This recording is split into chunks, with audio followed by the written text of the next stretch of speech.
ভালো রেজাল্ট করার জন্য যে খেলাধুলা বাদ দিতে হবে, অন্য কিছু করা যাবে না এরকম আসলে না। পড়ালেখাও করা যায়, পাশাপাশি খেলাধুলা করা, যার যেটা ইন্টারেস্ট সে সেটা করবে। যার পড়ালেখা করতে ভালো লাগে পড়ালেখা করবে, খেলতে ভালো লাগলে খেলবে। তো ওভারঅল যদি হচ্ছে একাডেমিক রেজাল্ট ভালো করার কথা বলি, তাহলে হচ্ছে কি সবকিছু ব্যালেন্স করে করা যায়। সবকিছু ছেড়ে ভালো রেজাল্টে এসএসসি তে দরকার হয় না মনে হয়।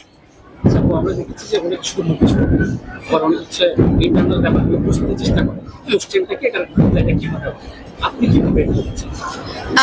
প্র্যাকটিস ছিল, পড়ার পরে বেসিক ক্লিয়ার করার পরে প্র্যাকটিস ছিল।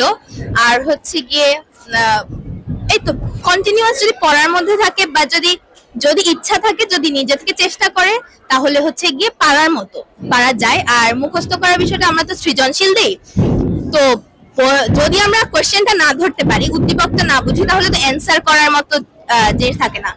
আর সবার যে ক্রিয়েটিভ রাইটিং ভালো হয় এরকম না। তো মুখস্থ বিষয়টা বলতে যদি বেসিকটা তো মুখস্থ করতেই হয়, তো ওইটার পরেও হচ্ছে এক্সট্রা টুকু তো নিজের। তো সবাই মোটামুটি যে মুখস্থের উপরে দিয়ে এসএসসি দিয়ে দেয় এরকম না, হওয়ার কথা না। আব্বু আমার একটা স্বপ্ন থাকে, আপনি যে ভালো রেজাল্ট করবেন, আব্বু আমার স্বপ্ন একটা স্টেপ পাবে। হ্যাঁ, অবশ্যই। আপনার অনুভূতি কেমন, কতটুকু পূরণ করতে পেরেছেন?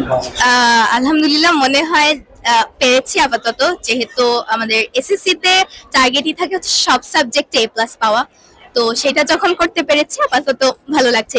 এসএসসি হিসেবে ভালো লাগছে। ফ্যামিলি মেম্বার তো অনেকেই আছে, অবশ্যই। বেস্ট উইশ কে করেছে আপনাকে আজকে রেজাল্ট জানার পরে? বাবা মা অবশ্যই। কি বলেছে একটু আমাকে বলা যাবে? খুশির মুহূর্ত।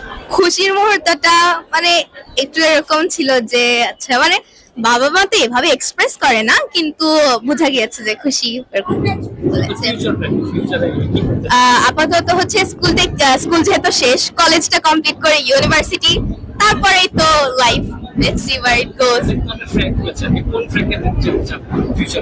এখনই বলে দিতে চাচ্ছি না, দেখা যাক কি হয়। আপাতত কলেজ শেষ করি, তারপরে। Thank you.